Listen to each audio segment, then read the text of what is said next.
Yeah. Yeah. That was I kind of like that. I like that. Yeah, I like that too. Bros and brolettes, Vikings and Valkyries. welcome to Iron Theory. Your podcast about fitness, life, and everything in between. I'm Chris. I'm Arthur. We did it in reverse We today. did it in reverse, and we didn't mess up. Look at that. I'm surprised. I was like, oh man, We're somebody's getting good at gonna this. mess it up. No, we got it. Yeah. Good. Hell yeah. Hell yeah, that was great. Yeah. Oh, A nice little a precursor to what we're gonna kind of talk about. Well, at least like the previous stuff, the validation, all that kind of fun business. Because what are we talking about today? Today we're talking about the final point in the Swoly Trinity. The Swoly Trinity. So we noted that strength is not just one thing. To be swole, to be truly strong, actually takes strength in 3 different domains. There is, of course, swole of body, being physically strong. Last time in our podcast, we talked about being swole of mind. Knowledge, curiosity, knowing what's going on, knowing how to train, knowing the science behind things, being swole of mind. And today we're going to talk about being swole of heart. Swole of heart. Swole of heart. Kindness. Feelsies. We're up in our feels. The feelsies today. Kindness, emotion. That's the way I'm. That's my take on this specific book. Being swole of heart is the human element, which coincides of all these different emotions that we might have, and that as it pertains to lifting. So that's going to be the conversation today, and it should be an interesting one. And I mean this completely. I don't mean just in the gym. I mean, if you want to be swole, if you want to be strong, true strength. Like I said when I was in the TikTok video, on the Instagram video, I put it up. TikTok with the It's kid. all like, what do you think about when you're going in for a heavy lift? You get your blood pumping and you're like, you have to think about it like it's your best friend who's on the ground and they're feeling down. And if you can't get it up, you won't be able to pick them up. You got to support them, bro. Right, and I agree. Yeah. But what do we say that you don't think about anything when you do a heavy lift? When I black out, like literally nothing exists. Time stops. I don't remember finishing a rep. I just phase back into existence, and I'm like, but then did I you get have it? that post nut clarity. Then you're like, Oh God. you're like, what did I do? That's when you start thinking I about look what at the you video, just I'm did. like, huh? I got it up. All right. Got the post lift Hey, look at clarity, that. man. Yeah. Yeah, so it's gonna be a fun little episode, kind of talking about these specific things. I don't know where you wanted to start, but we could either go off of what I kind of had, or maybe you had a point that you wanted to make first. You know what? I like your outline. Let's start with you, and I will butt in whenever I feel my opinions on the emotions that I don't have Sure. become relevant. You have emotion. So what does it mean to be swole of heart? So at least my take, and I'm sure Arthur in some respect is going to be close to this. What does it mean? So as far as being swole of heart, in my opinion, it means to have empathy, having these human elements, but as it pertains to lifting weights, as it pertains to training, because training can be an emotional experience. Training is one of those things that's very personal to everybody, every individual. It's different. Everybody will experience training differently. And, just from that cold, calculated, analytical point, yeah, it looks like it's just like, okay, we're lifting reps or we're lifting weights. We're lifting X amount of weight. We're trying to hit this kind of a goal. And it sounds very organized, just this very like specific kind of a thing. But there's a lot going on, I feel, as we actually do these things, and that's what makes it a very dynamic experience, and that's what kind of adds to the general picture of what it means to be swole. So that is what I think it is. Yeah, and I like how you said that lifting can be an emotional experience, because I feel, especially when you really get into it and you're training for strength or maybe for competition or maybe to look a certain way or to compete at a certain level, and a training session goes really well, or a certain rep attempt, goes really well. You are excited, you're elated, but if you have a training day that doesn't go quite as well, like you are, like, I get mad when certain training days, like, I should have been able to get this easy. What's wrong with me today? Like it is a very emotional experience in some sense. Oh yeah. Yeah, so I mean, it's so as you mentioned the effort, and yeah, like some days are gonna feel like shit, right? Some days are not gonna feel like 100% as far as that specific training day, and that's the nature I feel of just of training itself is that there are these dynamic elements to it. So for instance. I got this tattoo, so how did that affect my psyche as far as my training? So I felt like I was like, I'm gonna get smaller in my upper body or whatever because I have this tattoo, so that kind of threw this bone into my training regimen for the week. So I'm like, oh shit, I guess I'm just doing legs and kind of neglecting the upper body or whatever for a little bit. So just those thoughts themselves kind of changed the dynamic of my training program within the week. Stuff like that, like daily or life events that might deter you that specific week. But again, that's what adds to this whole experience. Having the heart to continue, right? Yeah. Just having the intestinal fortitude, the heart to, I love that term, intestinal fortitude.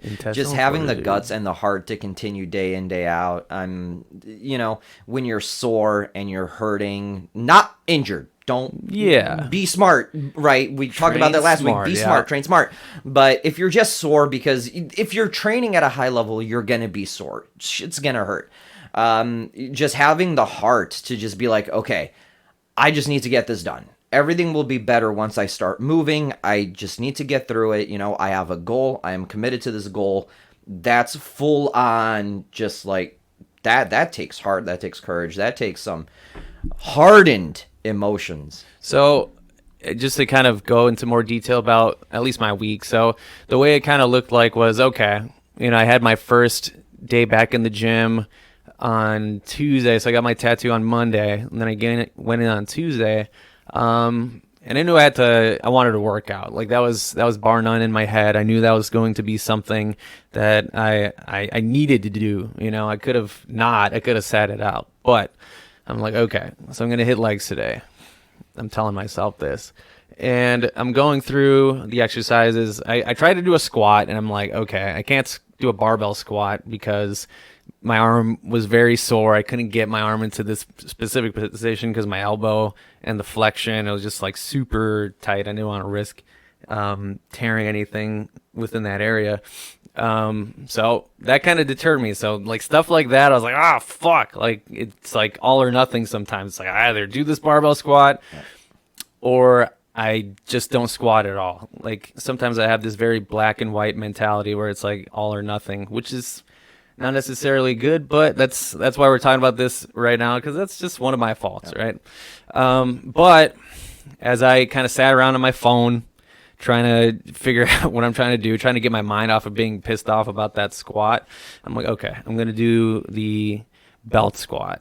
So I don't really need my hands to hold any weight, so I had that belt. So if you've ever seen one of these things, I know here there's this brand called a Pit Shark. So the Pit Shark, there's a hook and a belt you put around your waist, attaches to the little orifice, and then you sink deep and you get your non-axial loaded squat down, right? So it felt pretty good.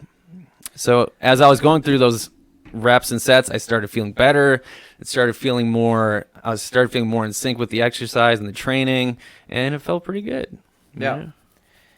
It is important to kind of know how to deal with your emotions in the gym and in the training scenario, because I see people completely lose it. You'll have it on Instagram all the time. Just people completely losing their minds, getting way too angry, breaking equipment, just throwing things around. I mean, I get it. It is a flight or fight response, right? You have an adrenaline spike, but just being aware of yourself and how you're feeling. Just sort of mindfulness, okay, this is where I am, these are my surroundings, this is what just happened, like being aware of how you feel, where you are. I think that's also important, this idea of mindfulness, and not only being able to perceive your surroundings, but how you're feeling and how that will affect the people around you. Because think about just your just touching on like mental health, because that definitely touches into this, because everything's kind of connected here. Having that off day and then going into the gym, understanding that you're gonna do your exercises, but once you get there, and then just kind of allowing that to, I guess, like, help you out, So just making sure that, yeah, I actually lost my point. Shit. But as far as well, how about we talk about this? So let's go into the effort in training. How about that? Let's talk about let's that. do it. So as far as effort, I don't know why I'm. All right, let's do this. Yeah. So in terms of so let's take it from the emotional standpoint, because I see a couple of things written down here. When you're feeling a certain way, it's going to affect your workout, right? Yeah. And part of what being swole of heart is, I mean, I don't want to say letting your emotion control your lift, because at some points that is helpful, but just being aware that how you feel is going to affect how you lift. I can lift angry and I can lift happy, but I cannot lift sad. Yeah. And I make this joke all the time where I don't have emotions. Unfortunately, I do have emotions, and they're extremely powerful, and they're very what's that word? They're very physical. Yeah. And like when I feel a certain way, it is all encompassing. It's almost burdensome. Like when I'm sad, I am sad. When I'm happy, I'm damn near manic. Not in the, not in the DSM sort of way. But I feel my emotions very, very physically. They are very, very overwhelming.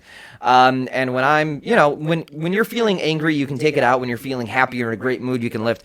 I cannot lift sad. It is like almost physiologically impossible for me to just, I will not. It's like so when I had that brain fart right now, like just trying to get my my thoughts together. It's dealing with those specific emotions that allow you to kind of perceive that. So when you're talking about anger and lifting, that's that. It was like this like emotion. I was just getting frustrated. Right, I was like, what the fuck. So lifting angry is one of those things that, at least for me, it actually helps me when I'm doing that as I'm lifting in anger. So like when I was doing legs yesterday, for instance, having that specific emotion in the back seat was helping me go through legs again, So, Yep. Yeah. And it's kind of important to remember, and we had an entire episode about this, right? Having your training partner, your swole mate, whatever you want to call them, right, with you. How you feel and how they feel is going to affect the dynamic of the workout. Like if I'm feeling down, there is a certain human empathy that comes out that you don't necessarily have control over. Science mode! In your brain, the actual source of empathy comes from a certain source of neurons that will mirror the people around you. So this is an evolutionary adaptation. This is what happens with babies, and a fair number of mammals have this too, where they will mimic the facial expressions and they will mimic the emotions of the parents or whoever's around them in certain scenarios, right? So if your parents are afraid of something, you will be afraid of something. It's in your brain, it's ingrained. There are neurons called mirror neurons. And these mirror neurons, when you see a certain emotion, those same neurons that would be firing if you were experiencing that emotion kind of fire off as well. That is the biological, like physical source of empathy. Like somebody's feeling angry, you don't know what they're angry about. You just see it in their face, and now you start feeling a little bit angry with them. Or if somebody's sad and you see them, you're sad. That's how movies play into your emotions, right? They show an emotion, and you start feeling that emotion, even though you're not feeling it, like by yourself. Yeah. So just be aware that how you are will affect the people around you. And this is very important for us, the way we are in our jobs.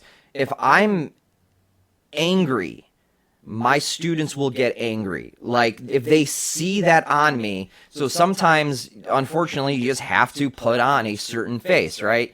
You could be having a really crap day, but if you're a professional, if you have a certain job, you're in a position where you just have to sort of put on a strong face and be like, okay, new class. I can't, I mean, sure, I'm angry on the inside, but I can't feel it. Do you find yourself doing this with your clients a lot?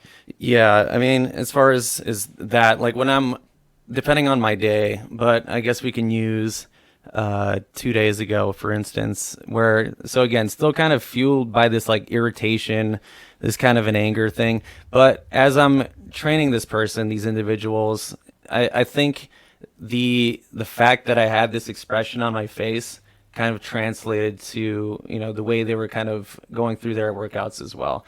Because, yeah, I mean, it was just obvious. It was just one of those things that was just a thing that was fueling that for them, So they would be going through their workouts and they would be feeling exactly that. So. Yeah. It's sort of interesting talking about being swole of heart when you're talking about being in the gym.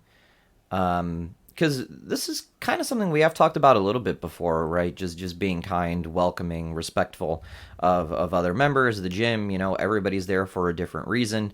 And it's kind of interesting to sometimes hear like what got people into the gym. Sure, you'll get the handful of people saying who are like, oh, I saw a video and I was inspired, or oh, I'm just trying to be the best me. But usually there's a reason for it, like a bad breakup or like something terrible happened. You're like, okay, I need to find some way to deal with this that's, productive or at least helpful to me in some way. And they find the gym and they find they like it, and it kind of steamrolls into, becoming a person who's a gym bro or brolette or whatever you want to call themselves. So it's kind of interesting how sometimes just having the mindset and the heart of knowing that something bad happened and you actively seek out a positive way to deal with it, like fitness or strength training or running. One of our friends who was also a guest in the podcast, right? He has a whole story about how he started going to the gym and why deal with certain emotions. Yeah. So it's just, it's important to kind of understand and that everybody is there who had very different days, and kindness goes a long way, just like those mirror neurons. When you're feeling sad, people will see that. If you're feeling happy and excited to be there, the people around you will also be happy and excited to be there. What about, so we talked a little bit about anger as it kind of pertains to how we lift and go to the gym and do our things. What about sadness? How does sadness as an emotion affect your training? No, I won't, I can't. I tried. I felt sad once and I went to the gym and I just couldn't. I have a video of me just like sitting in the gym crying. I'm like, I'm done. Do you? Oh yeah. Oh man. Yeah, I couldn't do it. Like I tried like getting under the barbell and it was just suffocating. It was all like I couldn't even do my warm-up sets. I'm like, it's just not happening today. I am really, really bad at dealing with sadness. Extraordinarily bad at dealing with sadness. Anger I can deal with, I'll yell and scream for a couple of seconds and then I'm fine. You've seen me drive. I'm like, you piece of shit. I'm like, okay, problem I feel solved. like that's just an easier, anger. It's just an easier emotion for me to express. I don't know why it's an easier thing. That could be a bad thing, but anger is a very easy thing for me to express. Maybe it's the music, maybe it's just part of my personality, but it's very easy for me to just express that specifically. Sadness, when I get sad, I get quiet.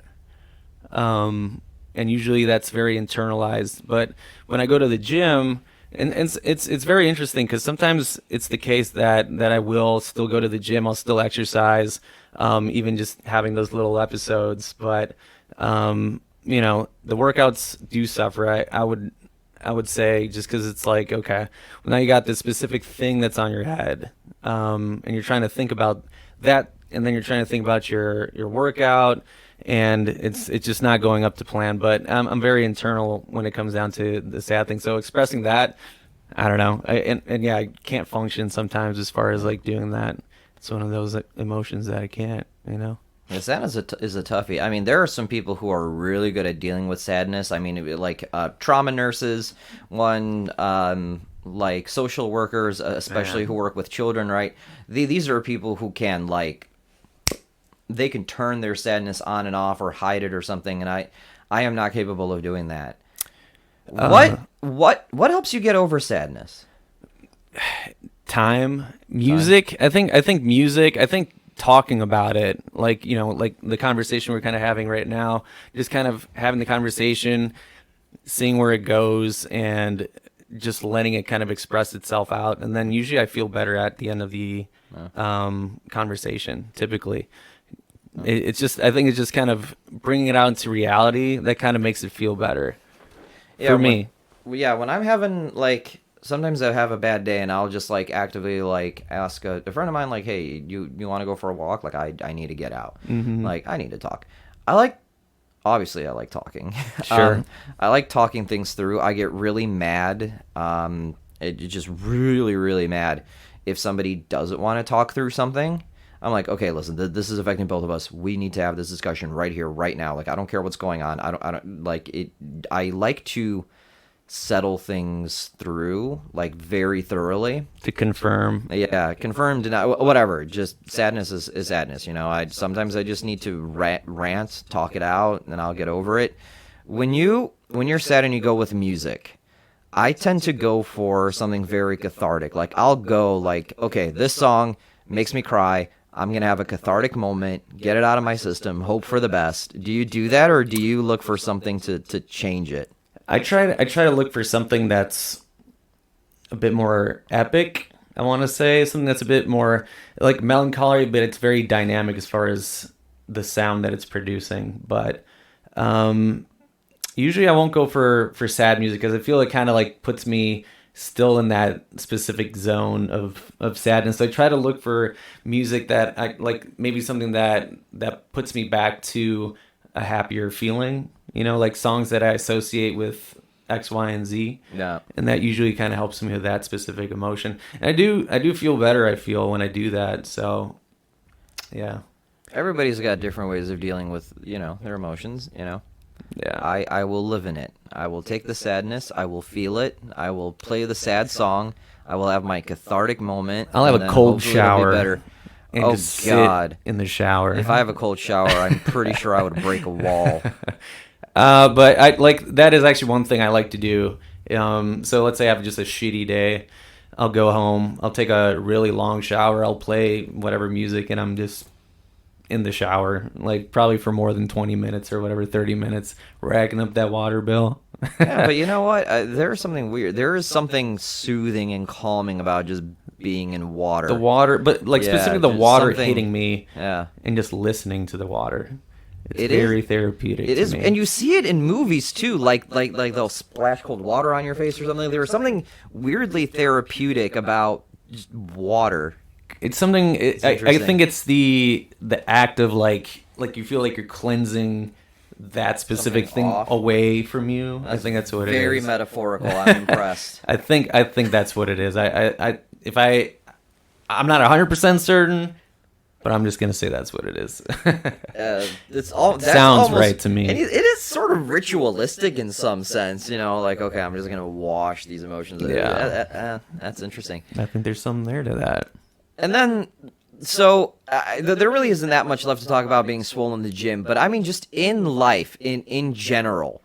I feel like there's always this trend of like, you should be kind to others, but what does that actually mean? Like, what does it act like? What I think that's like the biggest struggle that civilizations, societies, religions, political doctrines, theologies, philosophies, whatever, had tried to answer. I mean, obviously it's be kind, right?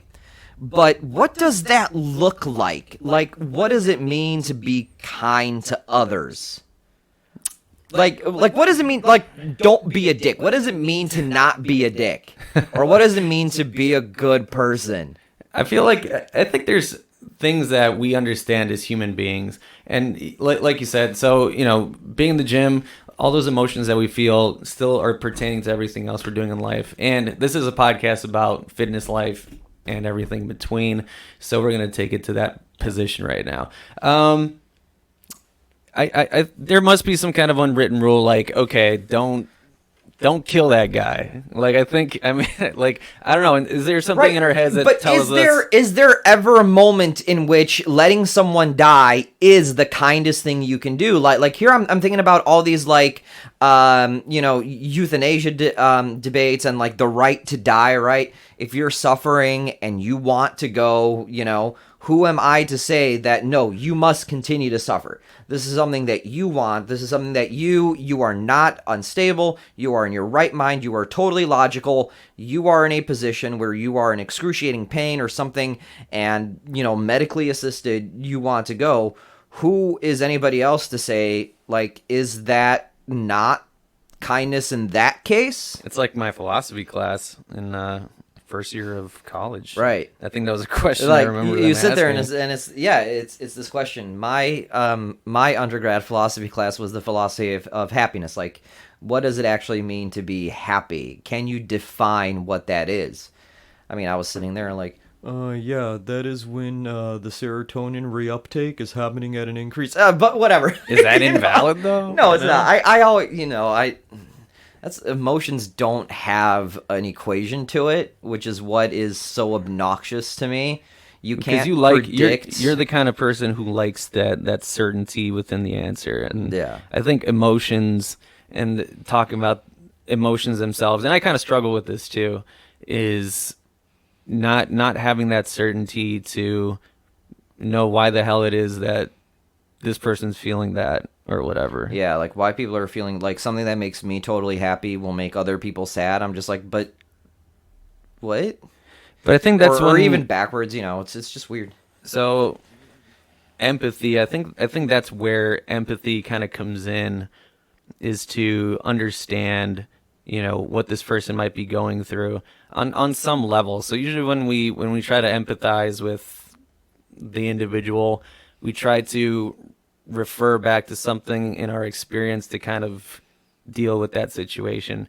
And I guess bringing it back to personal training, it's very much, I would say, like most days are pretty lax, but there's those days where you're dealing with human beings, and these human beings have things going on in their lives, and they bring that stuff to the sessions. So you're having these conversations because you're just going to sit there and not talk about anything, right? For me, I can't be silent in those situations. I'm like, okay, but there needs to be some conversation happening.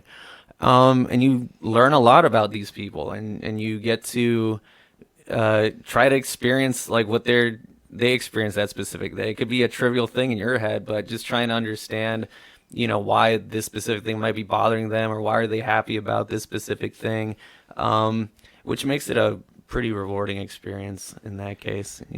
Trying to find empathy. I get put into a really entertaining situation a lot of times in my job. So I'm a teacher. I teach high school. Occasionally, I will teach a gifted middle school program for like 7th and 8th graders. And I see everybody. Like usually I'll see 7th graders. Most commonly, I teach sophomores. The oldest I teach is seniors. Like I see like every single age range you could imagine in a high school. And when something, and I'm not in a bad neighborhood or in a bad school or anything. My kids are usually kind of well off.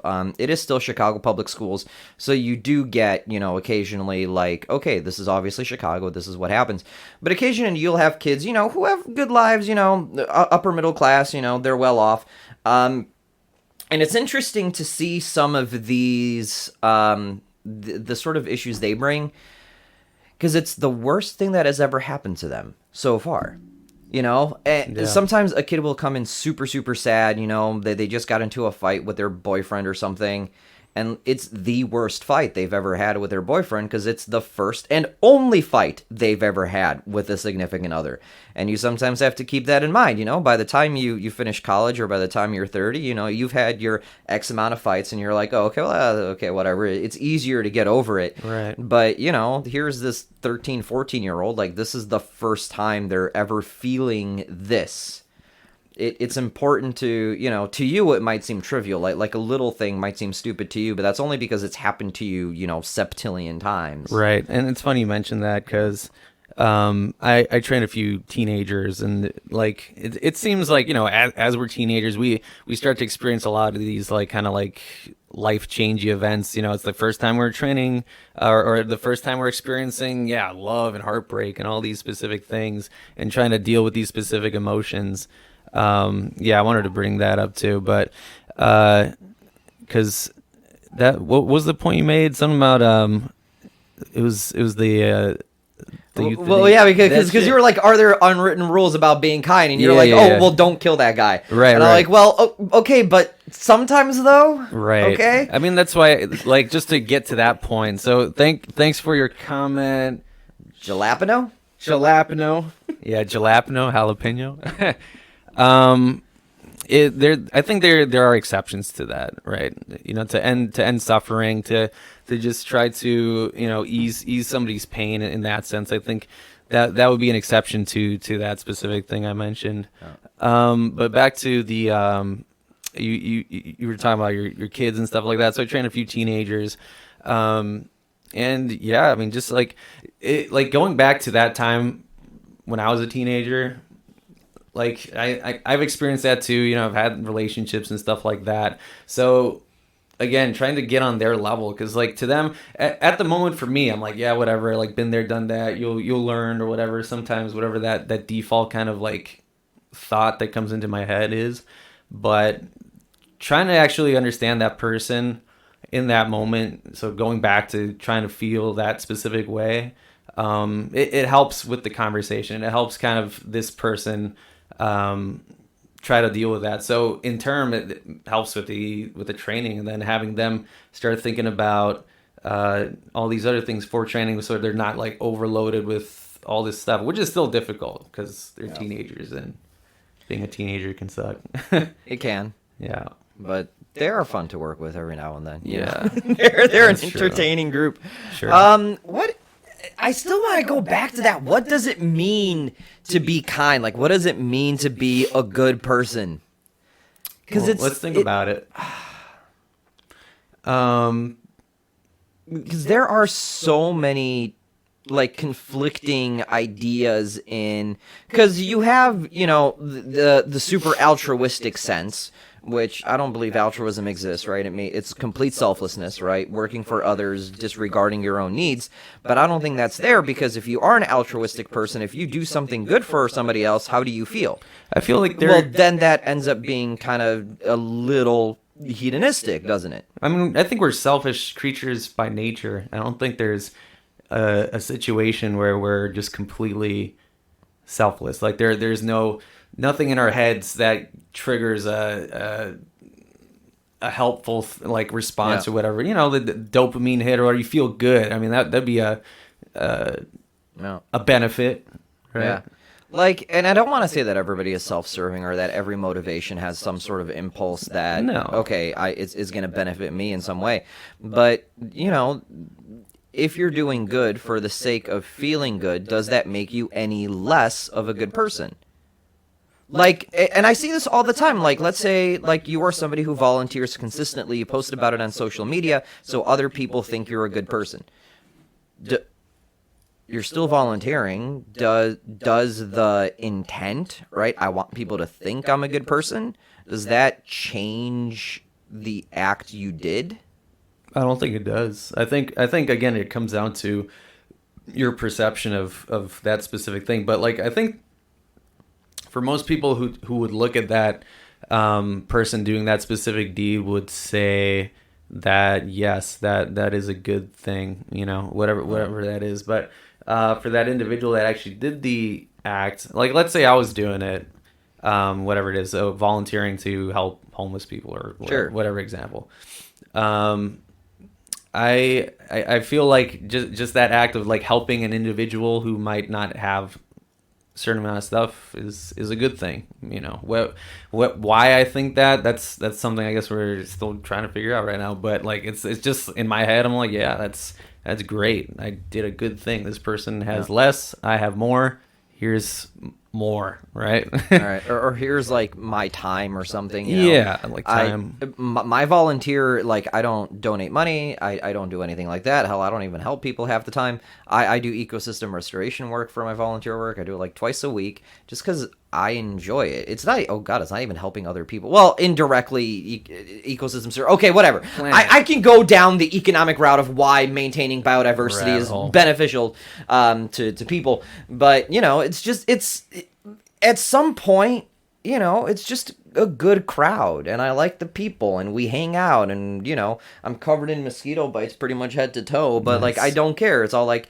I had fun with people I like. I have a certain skill set. I have a certain knowledge set of ecosystem functions, invasives, natives, and I kind of I'm donating that experience. I'm donating that time What's rather than anything material. what's the crowd that you work with? Like, who do they consist of? It's it's sort of interesting when you look at volunteer groups to begin with, and there is a certain type of people who has the ability to volunteer. Most people who volunteer tend to be financially well off because they're in a position where they can donate time or money or something, right?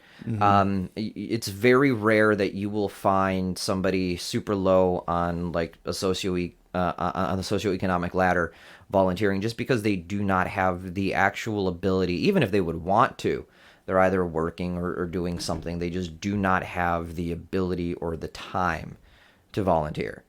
So it also tends to be people who are very interested in a specific thing. So if you are, if you volunteer for like a sports team for kids, right? You probably like playing softball or something like that. For ecosystem restoration work, these are people who are generally kind of plant nerds or birders or herpers or something, right? People who are very interested in, hey, I like flowers, I have a collection of seeds, blah, blah, blah, blah, blah. People who are interested in that thing. But it's an interesting crowd we get. We get everything from people serving people serving hours for community service, court-ordered community service kind of thing. And every now and then there was one dude who started volunteering because it was court ordered and then just kind of stayed. Really? Yeah, just stayed. Well, that's interesting. Cool. And you'll see everybody. You'll have people of different faiths. Like at last time we were there, we were talking about volunteering because the volunteer coordinator for the Forest Preserve District was there with us, and somehow we just got into this discussion. One of our volunteers immigrated from Iraq, and she was talking about how their sense of volunteering is very different. We had another volunteer who's Lebanese. We had somebody whose family is still in Israel, and like it's so interesting to see in my volunteer group just how like here is a Muslim, a Jew, an atheist, a Christian, and somehow we're all getting along. It's amazing. It's cool. I think that's beautiful. Yeah. I think that's great. That was nice. But would you consider those things that you guys do as being kind? Well, we're being stewards of an ecosystem, right? We're being stewards of nature, which I somehow feel a responsibility for. Maybe it's just because, I have these mathematical chemical relationships between nature in my head. Like, we are not removed from the world. We are not. Like, we are as a part of it. World gets warmer. If you think coronavirus was bad, let me tell you about potential emerging diseases that will make coronavirus look like it was the fucking cold. Right. Like I read these papers, like I know what happens when deforestation happens, when animals get closer together, mutations start spreading. The planet is getting warmer. Mosquitoes that carry malaria are being found farther and farther north. Like things.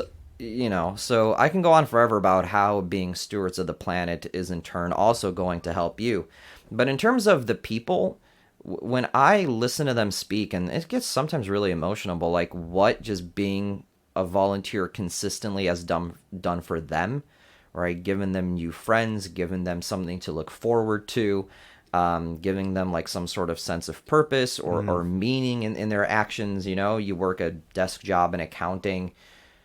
Maybe you just don't feel like you're part of something important, you know, and here you're volunteering, you're helping something bigger than you, you're working with other people. I don't know, sometimes it's just not even about the thing you're doing. It's just who you're doing it with. So I'm actually glad that was like a perfect segue too, because we talked about anger, sadness, and now happiness would be the go-to, because you mentioned, you know, having a sense of purpose, and these people might have these 9 to 5s, but in that specific moment when they're, you know, helping with all the forest stuff, they feel like they're providing and they're doing something that's actually helping, you know. Yeah. Besides, you know, having a boss barking at them, having them do their job because the money's decent, but you know, they don't feel like they're actually somebody, you know, they just feel like a cog in the wheel. So in those situations, would you say that, you know, those people would be happy? Would you say you're happy when you're in that situation, when you're doing all the forestation stuff? I am, you know, even when the mosquitoes are everywhere and you're it's just like shit, you know. At the end of the day, we get together for snacks and beer and we talk about it and it's a good time. Yeah, totally. I mean, you can't. I have this thing where it's okay. How can you not be happy when you're outdoors? There is something fundamentally human. There's something fundamentally primal about being outdoors. And you've known me long enough to know this. If I want to actually bring someone into my life, if I want to make someone part of my friend circle, the first thing I will do is I will take them to the forest. I will take them hiking. I will take them somewhere and like, all right, let's see how you handle this. Let's see how you deal with this. Okay, there is no cell service. We are going to go on a 10-mile fuck you, this is gonna hurt hike. Let's see how you deal. And there is something human. I don't know what it is. Can you explain it? There's something human, natural about just like going outside. I don't think we need. I mean, maybe down the line somebody's gonna write some kind of paper, and we're gonna understand exactly what that specifically is. But I think that's enough to just say it's a very human thing to Fucking mammals to understand that. Yeah, I mean, we want to be within the elements. I keep using that word today, but within the elements of nature, right? And like you mentioned, we went on these like hikes and stuff, and I feel at peace. There's like a weird serenity. I mean, it's just like so. I don't know. It's a different effect than being like in this concrete jungle, being in the city, and then going outside of the city. There's a peace to it, and shit, I feel happy when I'm there. What? I want you to imagine or at least recently, what's the happiest, like, what is your happy place? What is, like, I am happy now? Well, what is your, like, what is your happy moment? Like, recent? yeah. Like a consistent thing? Or yeah, like a very consistent. specific Like, what will always make you like, even if everything's shit, like, what will make it better? Like, what is your happy place, or what makes you really happy? You know what? Like just being at the gym and seeing these regulars all the time, like, and especially after workouts. Like, I got my workout high, and then usually what I do is I'll go eat my food, and then usually I'll just walk around a bit. I got some time before my next clients or whatever, but it's that sense of community, and it could be the smallest thing that, like, this, I'll see the same guy come in and he'll make a comment, I'll make a comment, and then we're talking for a little bit. I think it's just that. It's just being around people and then just having them express this enthusiasm about being in the gym, and then you also expressing this enthusiasm, and then you're like, you know what, this shit feels good. You know, especially after that dopamine hit from the workout. Even if it's like, you know, an okay workout, there's still this effect that happens to me. I'm like, yeah, I feel great. For the uninitiated, dopamine is a neurotransmitter that, when it's released in your brain, gives you that feeling of happiness. Yeah, that. Dopamine is the thing that gets released in your brain when you feel good. You know, if yeah, okay, yeah. So, I think for me, it's just being in that community, in that specific kind of an environment where you're around people that have this likeness to what you like to feel. So I think that's really powerful. We have a similar happy place.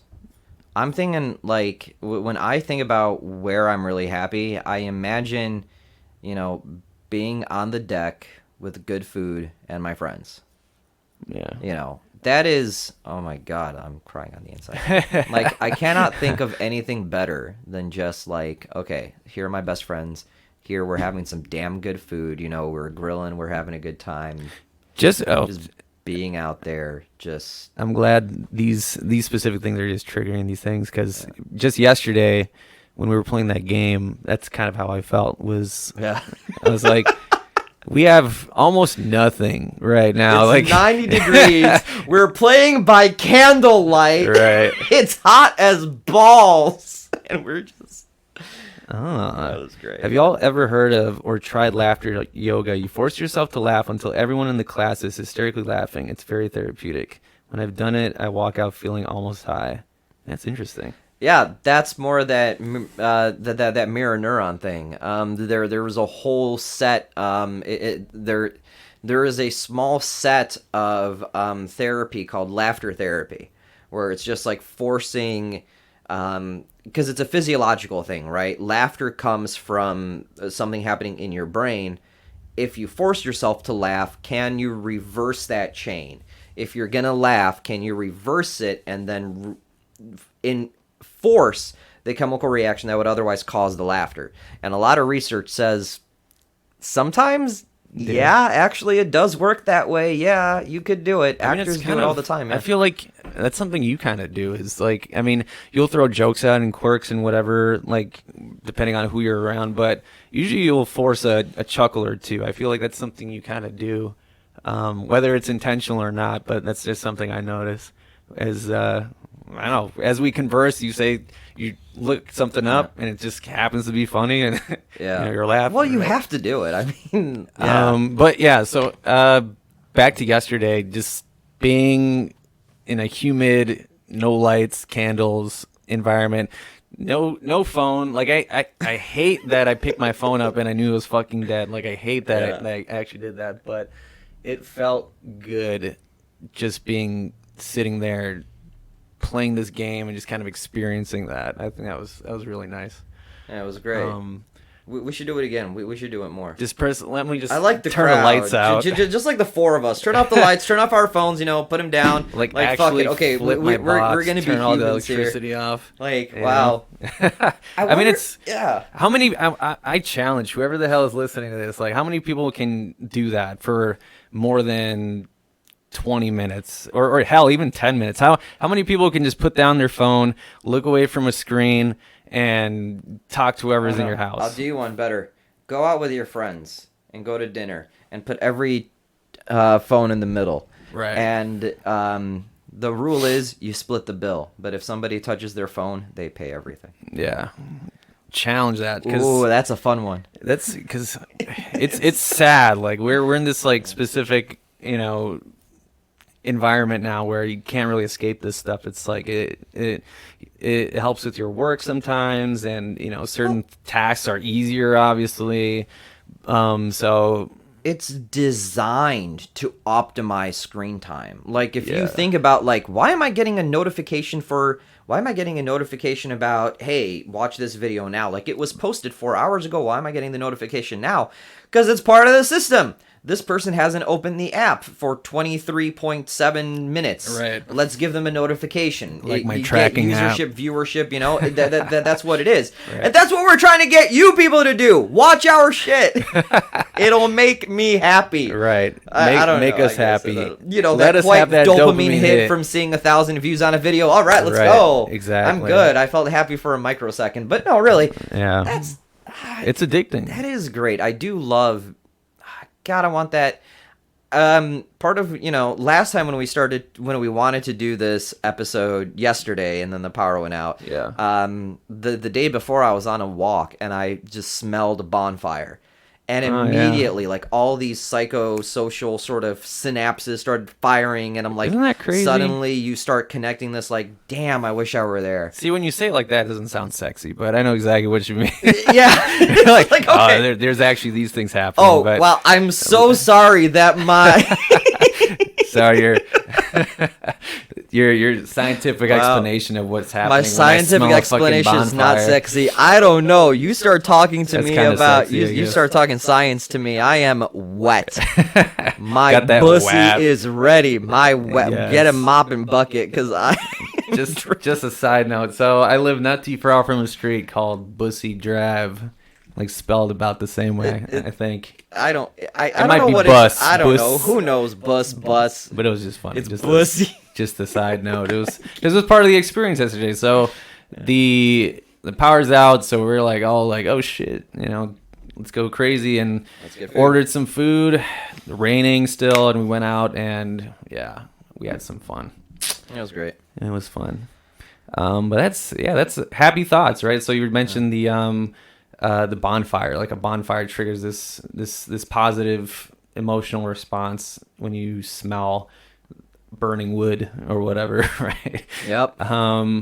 And similarly, like the smell of chlorine for me will trigger a positive thing, because it kind of brings me back to like my childhood when I would be in like on these vacations, and there were just a lot of like just happy thoughts, being a kid. Oh, like a water park pool. Yeah, like that nice, kind of yeah. like a smell, like it's like, oh, that's summer. That's like very much that, and that's a positive thing in my head. And yeah, so whenever I'm at work and they got the pool, I'll just like walk past the pool, I'll smell that chlorine, and I'm like, yeah, get high on that shit. To It's me, the bleach or chlorine. Whatever. Bran muffins is the smell of vacation to me. Bran muffin. That's Yeah, every interesting. time we used to go on vacation with my family, my mom would bake these bran muffins, and like that's the smell of vacation to me. It's like the smell of these oat bran muffins. I like that. It's I think, like the I little, think that's yeah. cool. I like something. hearing stuff like that, and it just kind of brings more